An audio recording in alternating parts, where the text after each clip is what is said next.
Bonjour et bienvenue dans le podcast Toxique. On est déjà à l'épisode 4 et vous avez choisi votre sujet cette semaine qui était le thème de l'emprise. Donc j'ai plusieurs témoignages aujourd'hui à ce sujet et j'aimerais commencer, comme la semaine dernière, par un petit trigger warning.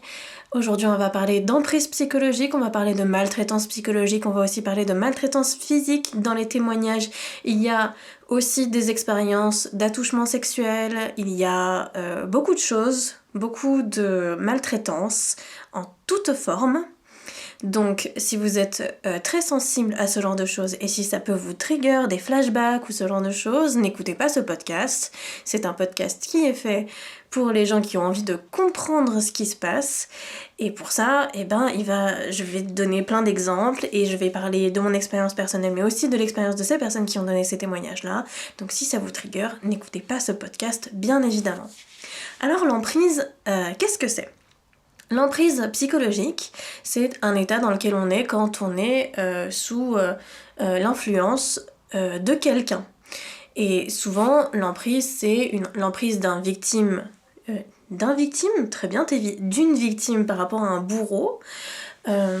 C'est typiquement de manière très hétérocentrée et stéréotypée, une femme battue qui reste parce qu'elle est sous l'emprise de son mari ou de son conjoint qui la frappe, en sachant que je sais très bien qu'il y a aussi des maltraitances dans les couples homosexuels, qu'il y a aussi des maltraitances des femmes envers les hommes. Donc voilà, on peut parler d'emprise psychologique, il y a aussi une emprise physique, il y a des femmes qui ne peuvent pas partir parce qu'elles sont retenues physiquement par leur mari. Il y a des personnes, on va parler, on va arrêter d'être hétérocentré, on va parler en termes de personnes. Donc il y a des personnes qui sont retenues physiquement, non seulement par leur conjoint ou conjointe, mais aussi par leurs parents. Ça peut être des parents qui enferment leurs enfants, ça peut être des parents qui restreignent leurs enfants. Et on va aussi parler de maltraitance financière, parce que généralement l'emprise, elle se matérialise, on va dire, de manière financière. C'est-à-dire que si je n'ai pas l'argent pour partir, où est-ce que je vais ? Et c'est le cas dans plusieurs des témoignages dont on va parler aujourd'hui. L'emprise, elle peut aussi se reconnaître dans le fait de se dire mais sans mes parents, je fais quoi ? Je vis quelle vie si je coupe les ponts avec mes parents ? Je sais que je dois couper les ponts, mais je ne vois pas comment est-ce que je pourrais faire. Est-ce que je suis en train d'enregistrer ? Oui, tout à fait. TDA. D'accord. Donc, comment est-ce que je pourrais partir ? Parce que sans mes parents, je ne sais rien faire. Ils m'ont toujours dit que j'étais quelqu'un d'incapable, que je ne savais jamais rien faire. Donc pourquoi est-ce que ça serait pas le cas en dehors de la maison ? Si je suis un ou une incapable, pourquoi est-ce que je m'en sortirais sans eux ? Donc c'est l'emprise, c'est un sentiment qui est complètement ambivalent. C'est à la fois, je sais qu'il faut que je parte, mais à la fois, j'en suis absolument incapable. Et ce sentiment d'incapacité, c'est un sentiment qui appartient évidemment au bourreau. C'est le sentiment que le bourreau te met dans la tête pour te dire, pour avoir l'emprise sur toi, pour avoir le contrôle sur toi. Et d'ailleurs, l'emprise, c'est un sentiment de contrôle. Je contrôle la personne qui est sous emprise, en fait.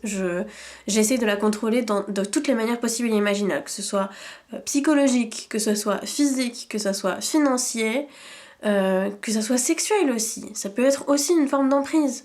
Il y a tout ça, donc comme je ne sais pas si je pourrais avoir ce que j'ai déjà avec mon bourreau, je ne pars pas. Et c'est ça la problématique. C'est la zone de confort. Et il faut qu'on en parle de la zone de confort. La zone de confort, c'est cette zone dans laquelle on est tout le temps, presque tout le temps, qui est la zone de qu'est-ce que je connais. Ok, je connais, par exemple, mon mec, par exemple, moi je parle personnellement, je connais mon fiancé, je connais là où je vis, je connais mon travail, je connais le magasin où je vais faire les courses, je connais tout ça, je connais ma petite vie, l'heure où je me réveille, l'heure où je m'endors, je connais tout ça, je connais mon alimentation, mon sport, je sais tout ça je le connais. Si je change une de ces choses,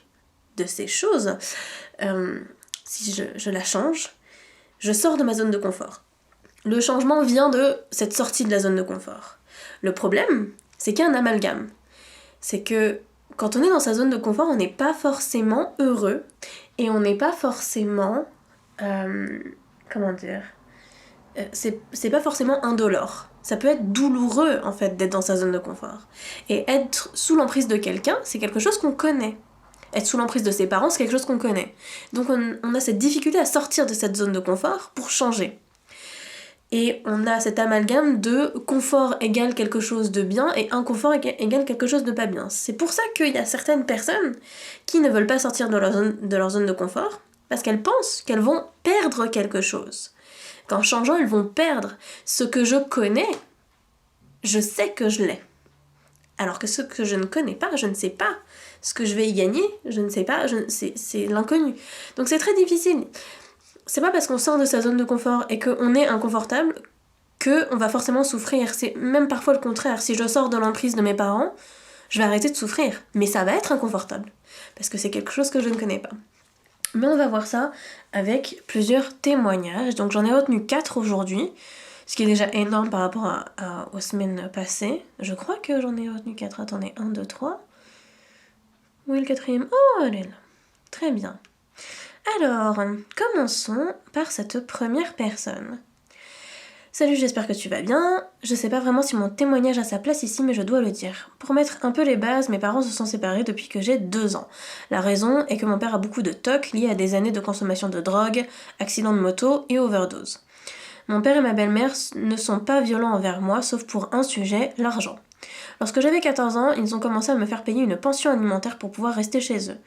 Juste rappel, je vis au Canada et l'âge pour travailler sans le consentement de ses parents est de 16 ans et évidemment je n'avais pas leur autorisation.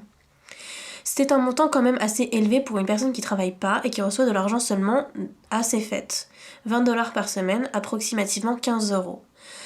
À l'âge de 16 ans, j'ai décroché un petit travail et évidemment la pension alimentaire a augmenté de 20$ par semaine à 80$, ce qui représentait plus de la moitié.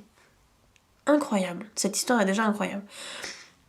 Ce qui représentait plus de la moitié de mon revenu de l'époque. J'étais toujours à l'école à plein temps et je me préparais à rentrer en formation de comptable. Ensuite, ça a été ce qu'on peut appeler la période la pire. Ils ont commencé à me faire payer absolument tout, le lavage, la nourriture, la douche et même l'utilisation de l'électricité. Un jour à Noël, ils ont même osé me faire payer leur taxe municipale, 950 €. Et c'est pas parce qu'ils ont pas d'argent, mais parce que je leur devais ça. Finalement, un jour, j'ai décidé de partir passer du temps chez ma mère, où c'est tout aussi toxique avec de la boisson partout et je dois m'occuper de tout sauf que je paye pas. J'ai pu me mettre assez d'argent de côté pour m'acheter une voiture et commencer une autre formation pour être chef de cuisine. Et malheureusement, j'ai dû retourner chez eux. Qui dit auto a dit augmentation du loyer et en plus une taxe pour pouvoir mettre mon auto devant chez eux. Je faisais du 50 heures de travail plus le 30 heures à l'école. Grosse dépression, mais j'ai pu finalement avoir mon diplôme. Aujourd'hui, je travaille dans une résidence de personnes âgées souffrant d'Alzheimer, mais je leur ai dit que je travaillais dans un resto bidon pour pas qu'ils viennent me gratter de l'argent encore. Je suis très heureuse avec mon copain. Et une fois de temps en temps, ils viennent devant chez moi pour voir si j'ai de beaux meubles, pour me faire payer l'argent que je leur dois pour m'avoir hébergée pendant toutes ces années. En 20 ans, je dois leur avoir transféré au-dessus de 75 000$. Mon seul regret est d'avoir pensé que la maltraitance est seulement physique. Désolée pour ce long témoignage, j'adore ton podcast et passe une belle journée. En 10 ans, je dois leur avoir transféré au-dessus de 75 000$, mais que ça soit en 10 ans ou en 20 ans, c'est absolument énorme comme transfert d'argent. Et donc, on va parler de maltraitance financière. Parce qu'on n'en parle pas assez et parce que c'est quelque chose dont on parle pas du tout dans les situations d'emprise. Là, ce que nous raconte cette personne, c'est que ses parents lui ont carrément extorqué de l'argent. Et je ne sais pas comment les lois fonctionnent au Canada, mais en tout cas en France, un parent se doit de nourrir, loger, soutenir financièrement son enfant jusqu'à ses 26 ans, il me semble, et je m'en souviens très très bien parce que je crois que l'un des premiers procès qu'un enfant a gagné envers ses parents, grâce à cette loi, ce procès, il a fait du bruit quand j'étais retournée vivre chez mon père, donc j'avais 20 ans ou 21 ans. Donc mon père avait les chocottes. Je pense que c'est pour ça qu'il a bien voulu que je retourne vivre chez lui à ce moment-là. Et du coup, je me souviens très bien de ça. Donc, et à contrario, on appelle ça la loi du talion. C'est ce qui se passe dans les contrats en France. Dans les contrats en France, si un des deux parties demande quelque chose, il doit donner quelque chose en contrepartie. Œil pour œil, dent pour dent. C'est ça la loi du talion, c'est quelque chose qui vient de la Bible. Et du coup, à contrario, loi du talion, quand un parent est âgé et qu'il a besoin de soutien financier qu'il ne peut pas en obtenir de l'État, il peut en demander à ses enfants. Et c'est ça dont la plupart de mes clients ont peur quand ils coupent les ponts, c'est que un jour leurs parents reviennent pour leur dire bon ben voilà, j'ai plus d'argent, j'ai des dettes, maintenant c'est toi qui payes. Donc c'est bien de préparer ça et de préparer tout ce qui s'est passé auparavant, de préparer des choses, des preuves et ce genre de choses, des preuves de maltraitance, pour dire écoute, ouais, t'es bien gentil, mais peut-être que si tu m'avais si tu m'avais bien élevé, que t'avais répondu à mes besoins financiers quand j'étais enfant et adolescent, ça aurait été ok. Enfin bon bref. Donc l'emprise, la maltraitance financière. Donc là, on parle vraiment de maltraitance financière. Je vous donne tous ces détails-là pour les gens qui sont en France. Au Canada, je ne sais pas du tout comment ça fonctionne. Je ne sais pas si c'est quelque chose que tu peux faire valoir dans ton cas. À mon avis, il y a une possibilité pour que si t'as les preuves de tous ces virements que tu dois donner à tes parents alors qu'ils en avaient peut-être pas besoin, je sais pas dans quelle situation financière ils sont, peut-être que tu peux te retourner contre eux légalement parlant. Ça serait pas mal. En tout cas, c'est une vraie emprise. C'est une vraie emprise. C'est-à-dire que je me sens obligée de payer, sinon ils vont me foutre dehors. Voilà, c'est exactement ça. Et d'ailleurs, cette emprise, c'est quelque chose que j'ai déjà vécu, évidemment, puisque ma mère, quand j'avais 18 ans,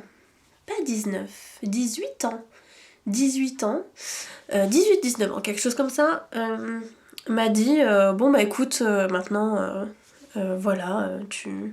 j'avais un petit job étudiant parce qu'elle ne payait plus les courses. Elle recevait la pension alimentaire de mon père, l'encaissait et se payait des ordinateurs et des portables et des trucs, pour elle personnellement. Elle ne payait plus les courses, elle s'occupait plus de moi et mon frère, donc j'ai dû prendre un travail.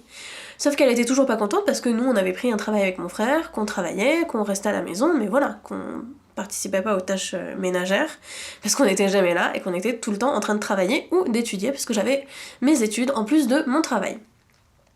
Donc un jour, ça lui a pété, elle lui a dit Tévi, soit tu me payes un loyer de 650 €, soit tu te casses. Et elle pensait que j'allais payer le loyer. Sauf que je me suis dit attendez, soit je reste avec elle et je perds de l'argent, et de toute façon elle continue, c'est pas ces 650 € qui allaient payer les courses, soit je prends ces 650 €, je les mets dans un loyer et je vis seule.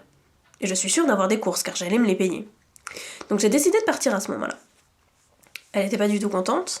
D'ailleurs quand je suis partie, elle m'a frappée la veille, il me semble. Donc ça m'a vraiment donné le courage de partir. Et quand j'ai fait mes valises et que j'ai dit je m'en vais, elle m'a dit mais tu reviendras me voir une fois de temps en temps. C'était à 15 ans je crois, je ne suis jamais revenue. J'ai dit oui et je me suis cassée. J'ai vraiment tourner les talons parce que c'était la goutte d'eau en fait. La maltraitance financière était la goutte d'eau par rapport à toutes les maltraitances qu'elle a pu me faire vivre. Il y a eu l'emprise psychologique, il y a eu toutes les maltraitances psychologiques, il y a eu toutes les insultes, il y a eu la maltraitance physique évidemment, une des gouttes d'eau, et puis cette maltraitance financière ça a été la dernière chose parce que l'argent finalement c'était la seule chose qui m'appartenait vraiment. La seule chose sur laquelle on pouvait pas toucher en fait à ça. Parce que même physiquement en fait, même mon corps ne m'appartenait plus, donc voilà, ça a été vraiment la goutte d'eau.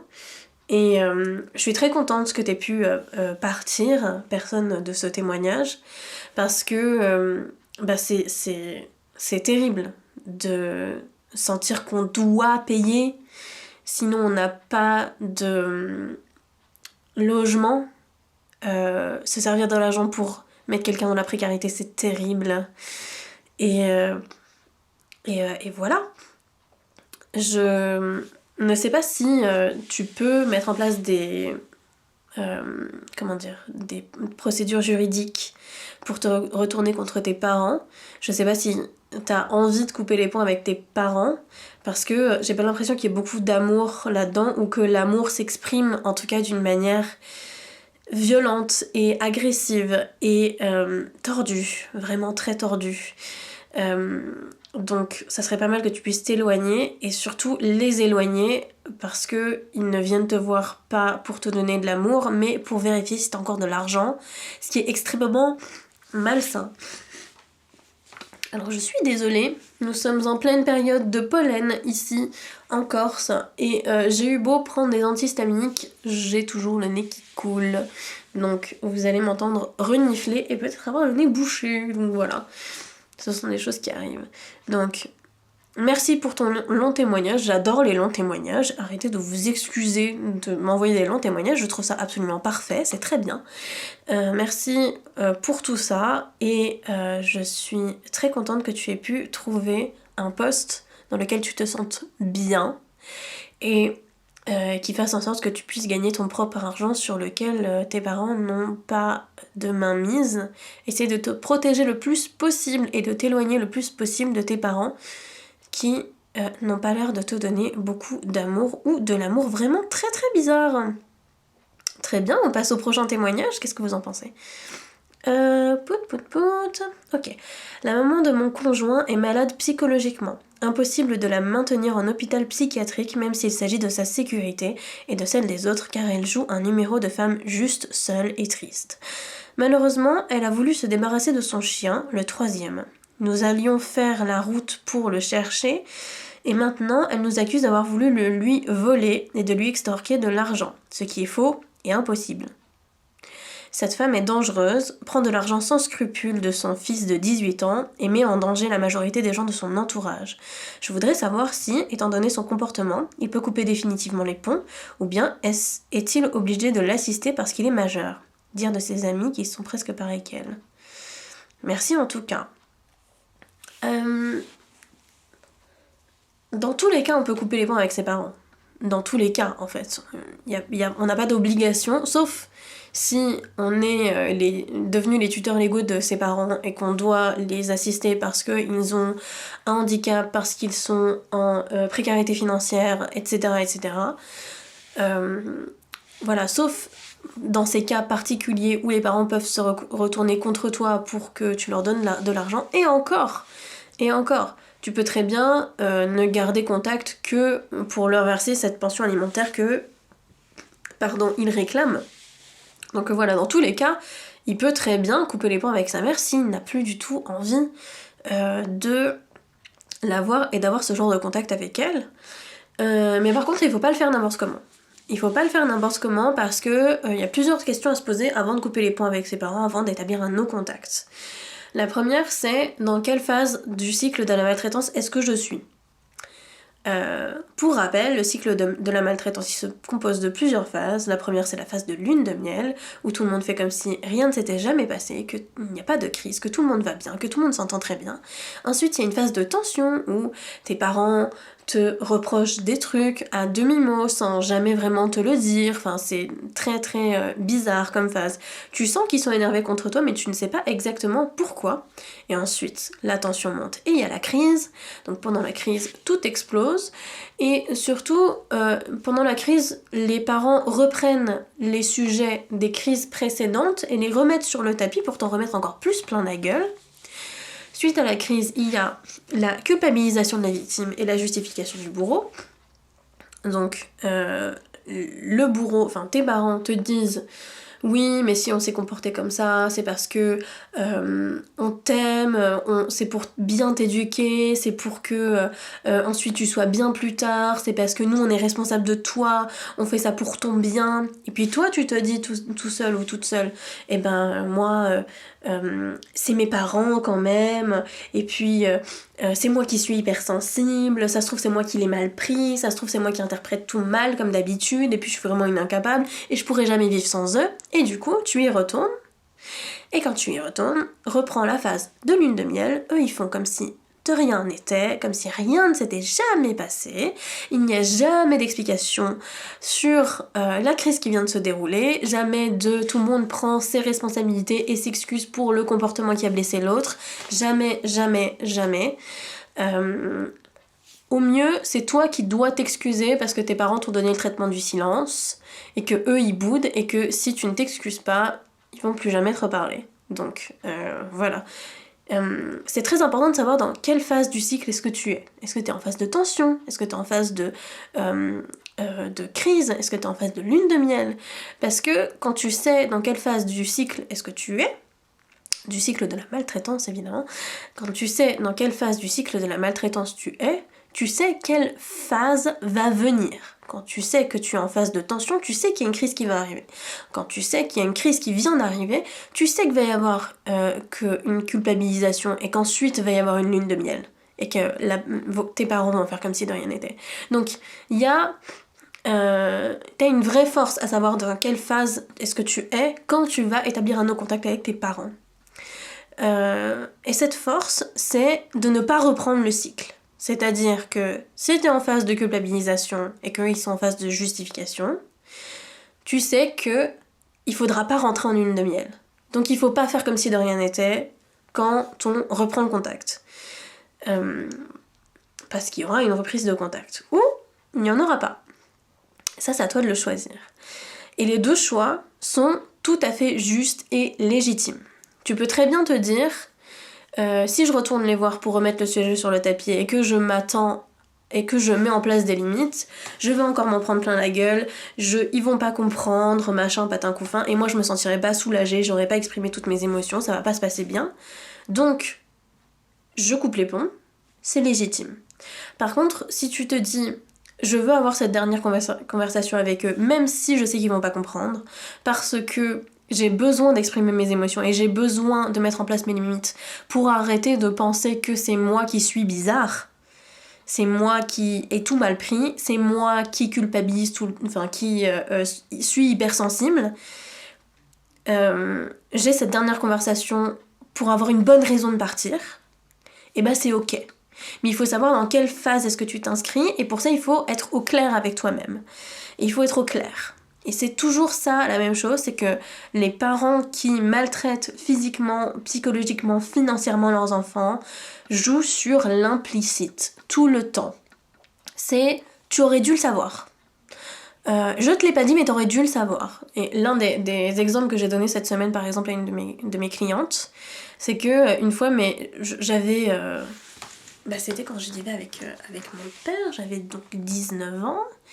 Il était parti au Cambodge pendant 1 mois, et pendant 3 semaines. Et j'avais la maison pour moi toute seule pendant 3 semaines. Qu'est-ce qui s'est passé? J'y avais pas réfléchi, mais j'ai pas arrosé les plantes. C'est un truc qui m'a absolument pas traversé l'esprit. Et il y a la moitié de ces plantes qui sont mortes. Et je me suis fait engueuler pour ça. Et il m'a jamais dit de le faire. Et j'y ai jamais pensé, parce que j'avais 19 ans et que je m'occupais pas des plantes des gens.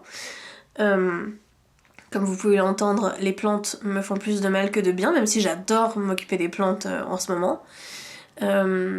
mais ça m'a pas traversé l'esprit. Et il aurait pu m'envoyer un message du Cambodge pour me dire est-ce que tu peux arroser les plantes. Pas sûr que je l'aurais fait, mais bref, petite vengeance personnelle. Mais me faire engueuler pour un truc que je savais pas que je devais faire et qui m'a jamais été demandé et qui m'aurait jamais traversé l'esprit, c'est un peu compliqué quand même, hein. C'est un peu compliqué et le problème c'est que il y a 50% des gens qui entendent cette histoire et qui disent « Ouais, c'est vrai, t'as abusé. » Et ce à quoi je vais vous répondre, il y a jamais aucune bonne raison d'être violent et agressif avec vous, sauf si vous l'avez été en premier, et si la personne en face se défend. Je ne pense pas avoir été violente et agressive avec mon père pour qu'il m'en mette autant plein la gueule comme ça pour un truc que je ne savais pas. Et quand je lui ai dit « mais je le savais pas, tu me l'as jamais dit », il m'a dit « t'aurais dû le savoir. T'aurais dû le savoir. » Et ça, c'est l'implicite. Et l'implicite, c'est la force du bourreau. Parce que avec une phrase implicite, tu peux y répondre par 99 réponses différentes, sauf qu'il n'y en a qu'une seule qui est bonne. Il n'y en a qu'une seule qui est bonne. Et donc, t'as 98 chances de te louper. Et c'est chiant.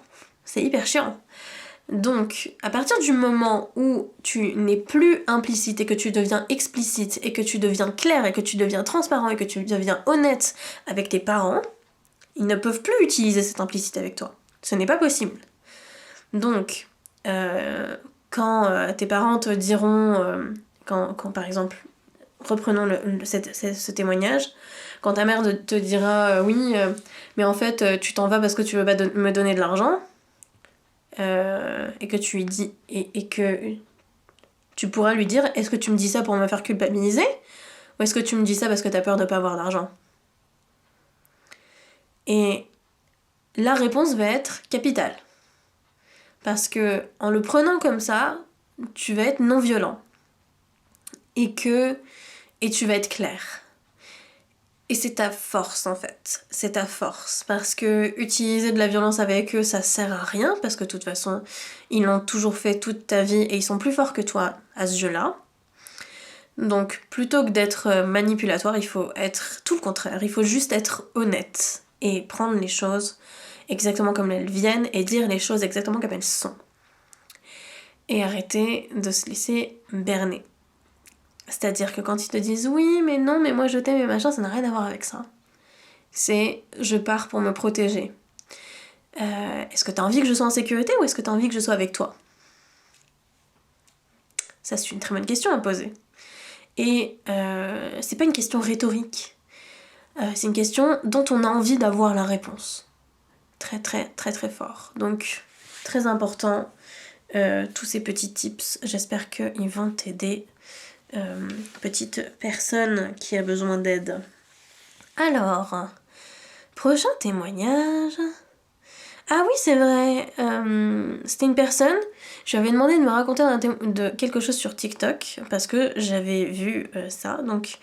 à l'époque, je travaillais dans un laboratoire d'analyse au secrétariat et un monsieur arrive à l'accueil et nous demande « Pouvez-vous analyser la culotte de ma femme? Je sais qu'elle m'a trompée, je l'ai sentie dans sa culotte. » Ma collègue lui a expliqué qu'on faisait pas ça ici et nulle part ailleurs sans le consentement de sa femme. Du coup, on lui a conseillé plutôt d'aller voir son médecin pour qu'il lui prescrive un dépistage des IST. Il est revenu très énervé quelques jours plus tard en pensant que son médecin allait lui prescrire l'analyse de la culotte. Sauf que bah oui, bah non, monsieur. Et ça, c'est une forme d'emprise. Je voulais que la personne m'en parle, qu'elle m'envoie ce témoignage-là parce que c'est une forme d'emprise. C'est une forme d'emprise de vouloir garder le contrôle sur la sexualité de quelqu'un. Et même si tu es dans un couple monogame et exclusif, tu ne peux pas avoir le contrôle sur la sexualité de ton ou de ta partenaire. Ça n'est pas possible. C'est-à-dire que, par exemple, un couple monogame exclusif, c'est un couple où il y a deux personnes qui sont ensemble et qui n'ont pas de relation avec d'autres personnes.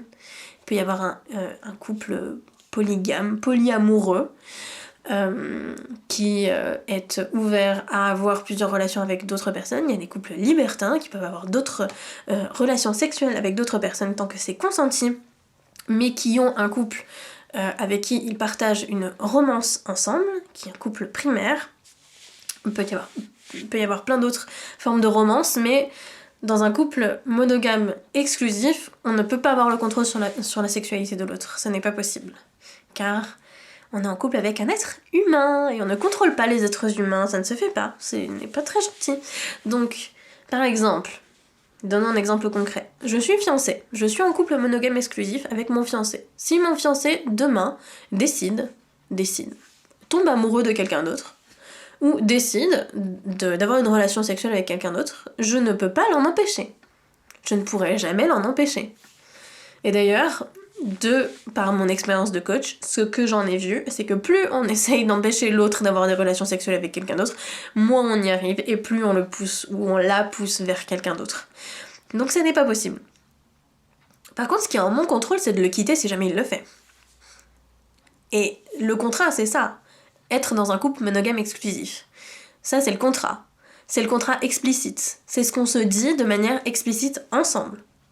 Si tu as envie d'avoir une relation polyamoureuse avec quelqu'un qui est dans une optique d'avoir une relation monogame exclusive, et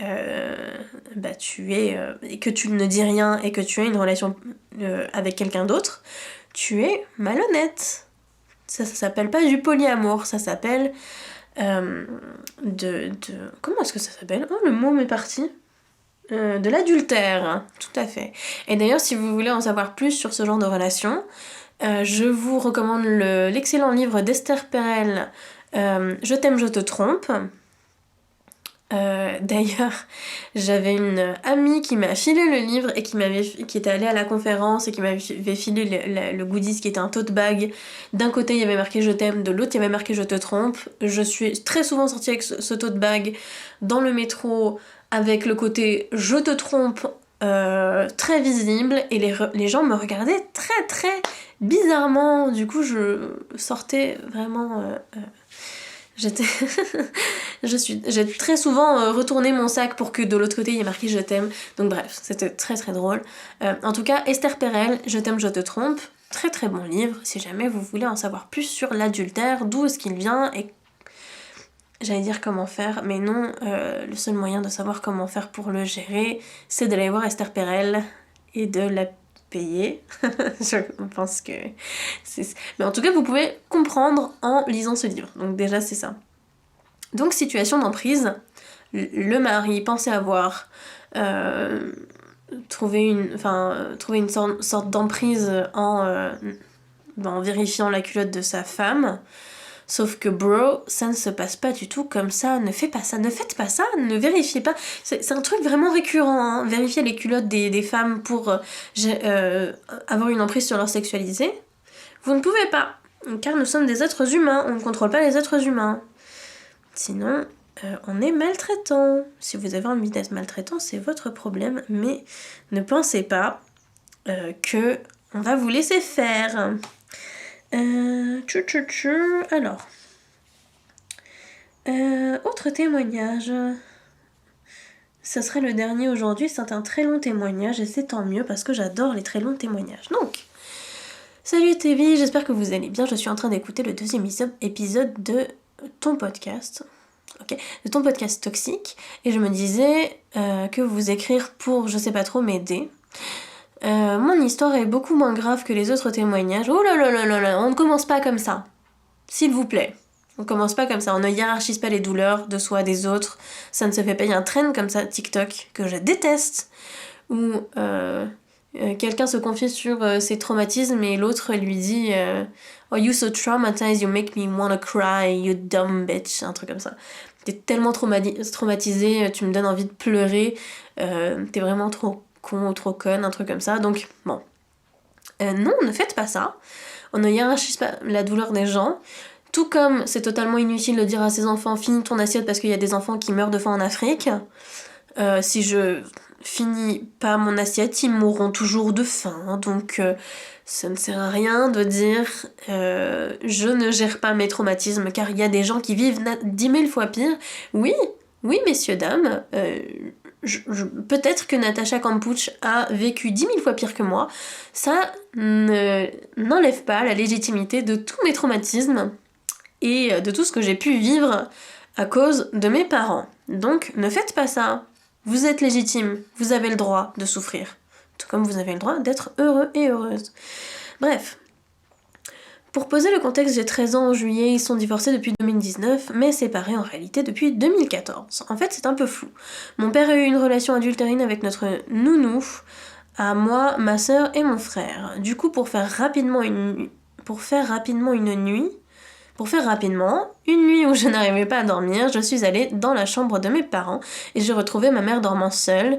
Et même si à cette époque j'avais environ 5 ans il me semble, j'étais trop jeune pour comprendre, je me suis mise à pleurer et mon père qui dormait dans le bungalow qu'on avait dans le jardin est venu me réconforter. Bref, c'est ce souvenir qui m'a marqué. Après, mes parents se sont séparés, remis ensemble, séparés, et ce jusqu'en 2016, je crois. Il y a plein d'autres choses à raconter, mais ce serait trop long. Mais à savoir que mon père ne paye pas de pension alimentaire, du coup je vais chez lui du mercredi après-midi au vendredi matin, et ce toutes les semaines. Nous ne sommes ni négligés ni battus, c'est juste que l'ambiance avec mon père est pour ma part insupportable. Il est très fermé d'esprit et crie tout le temps, ne sait pas avoir une discussion avec n'importe qui sans lui dire assez violemment de se taire quand il se rend compte qu'il a tort. J'ai raison, tais-toi, tu as tort et écoute-moi, je veux rien savoir. Il fait ça avec les adultes aussi, la nounou justement, ils sont toujours ensemble. Oh là là, il a l'air charmant cet homme. Charmant. C'est rien de grave, mais c'est embêtant. Si, c'est grave. C'est grave. Je vais expliquer pourquoi ensuite. Je suis très énervée contre cette personne. Il donne l'impression de n'en avoir rien à foutre des autres. C'est parce que c'est le cas, certainement. Je passe la plupart des soirs chez lui, 95% des soirs, à aider en cuisine. Il n'est jamais de bonne humeur, jamais un STP ou un merci. Il part du principe que comme je suis sa fille, je lui dois tout sans jamais qu'il le demande gentiment. Mon père me dit très souvent que je suis une branleuse, que je ne fous rien, et quand je l'aide, il me reproche autre chose. Va aider en cuisine, va ranger ta chambre, tu fais jamais rien, t'as de bonnes notes juste parce que je t'ai fait travailler quand tu étais petite. Il me félicite très rarement et me répète la fameuse phrase « Au royaume des aveugles, les borgnes sont rois ». En parlant du fait que mon collège n'a pas un super niveau, je vais certainement me planter quand j'irai dans d'autres endroits. Par rapport à ça, il me fait culpabiliser par rapport au fait que je veuille rester dans ma ville à cause de ma famille et de mes amis. Amis qui, selon lui, j'oublierai dans pas longtemps. Il me fait comprendre que je suis une fainéante en gros. En parlant de ma ville, il la dénigre souvent, notamment par rapport à ma famille maternelle. Il passe littéralement sa vie à cracher sur mon grand-père maternel, comme quoi il l'a manipulé, que cette famille c'est une mafia. Il insulte souvent la famille de ma mère devant nous, et nous a même sorti un jour devant ma soeur, mon frère et moi. Vous êtes des pourris gâtés, vous devenez comme les noms de famille de ma mère, vous me dégoûtez. Charmant. Juste parce que l'on n'avait pas envie d'aller en week-end avec lui à Ajaccio, parce que l'ambiance avec notre père n'est pas facile à supporter. Un Corse. Un Corse. Je vais rien dire, omerta. Il y a plein d'autres anecdotes comme le fait que ma sœur, ayant balancé que j'étais sur mon smartphone, mon père a lu toutes les discussions avec ma cousine où, oh mon Dieu, on parlait de garçons. Après ça, pendant 1 heure, il m'a fait la morale en criant, c'est pas le meilleur moyen. Non, absolument pas. Tout en plaçant des commentaires comme « Ta mère, elle a eu son adolescence et je préfère que tu n'aies pas la même », en sous-entendant que ma mère était une... 3 petits points. Toujours tout ramené à ma famille maternelle, comme quoi ce sont des mauvaises personnes, avec d'autres termes, vous vous en doutez. Et même si je n'arrive plus à supporter mon père, je n'arrive pas non plus à tout lui dire en face. Primo, parce qu'il me fait peur. Secondo, parce que c'est quand même le genre de papa à dire je t'aime. Puis quand il y a un conflit, typiquement une grosse engueulade, il y a quelques temps, après un moment agréable... Attendez. Puis quand il y a un conflit, il y a quelques... alors attendez, je vais reprendre. Puis quand il y a un conflit, typiquement une grosse engueulade, il y a quelque temps après un moment agréable où je vois une autre facette de lui, où il a l'air tout gentil, même s'il m'a pourri injustement juste avant. Et du coup, je culpabilise de lui en vouloir. Voilà, c'est tout ce que j'avais à dire. Je suis vraiment désolée pour le roman. Arrêtez de vous excuser. Arrêtez de vous excuser. Cette personne a fini, donc on va passer à l'analyse. Alors. Il faut qu'on parle des différents types d'attachement. Ok ? Donc, Ce dont je vous parle, c'est quelque chose que j'ai lu dans le livre Attached, mais il s'appelle pas du tout comme ça en français. Il s'appelle Quel est votre type d'attachement, je crois. Amir Levin, c'est le nom de l'auteur. Et le nom en anglais s'appelle Attached. Si vous le mettez dans Google, vous allez trouver le nom en français.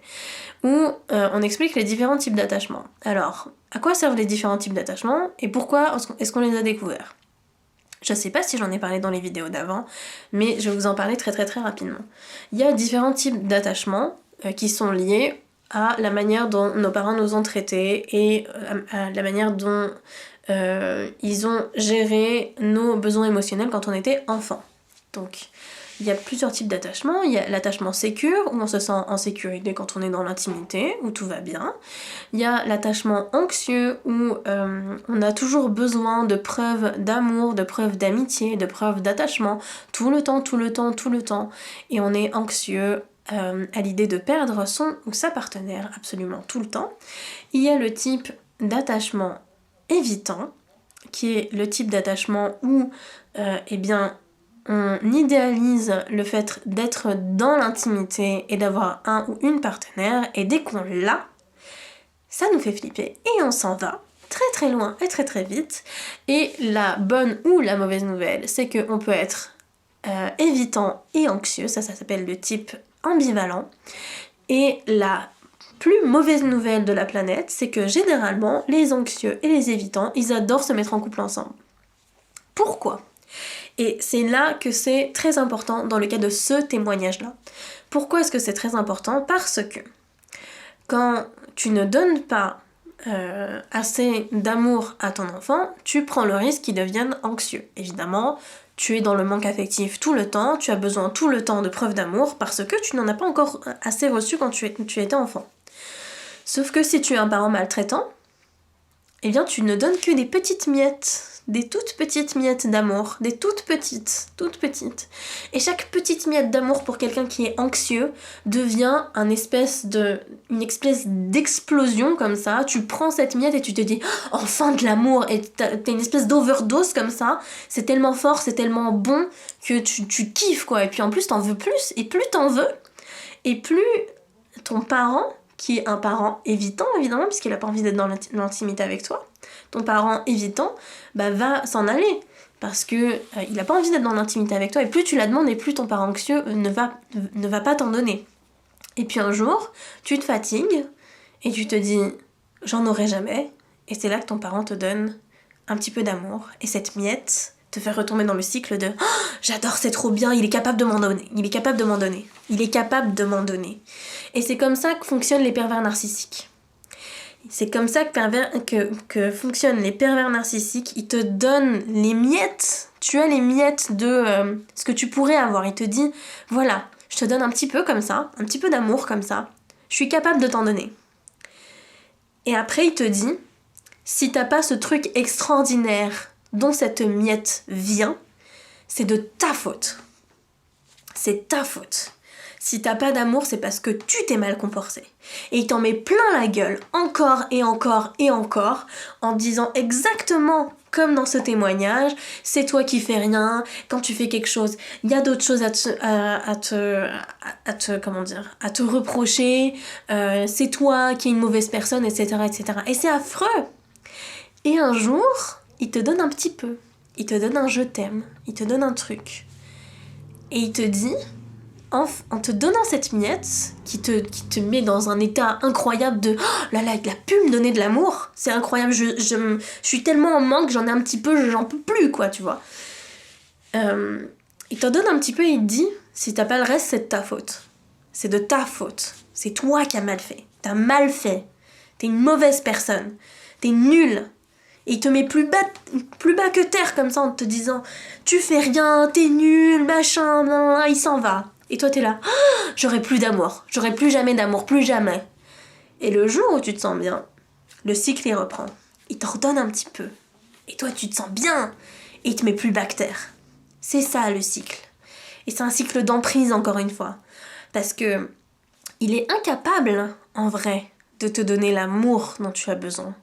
Il en est incapable. Il t'en donnera même pas, il te donne une miette parce que c'est tout ce qu'il peut te donner. Il est incapable de te donner, c'est même pas dans son ADN. Il pourra pas te donner les câlins, les cadeaux, les trucs, les machins, il te donnera jamais rien de tout ça. Mais par contre, ce qu'il va faire, c'est qu'il va te les promettre, et un jour, où tu te sentiras à l'aise avec lui, il va te reprocher tous les trucs qui lui passent par la tête. Toutes les dernières crises des derniers jours, des dernières années, des dernières semaines, j'en sais rien, il va tout te mettre dans la gueule. Pour que tu sois pas à l'aise, pour que tu sois en manque. Il va te laisser comme ça, et quand il croira plus, il va te donner une miette. Et c'est toujours comme ça, tout le temps.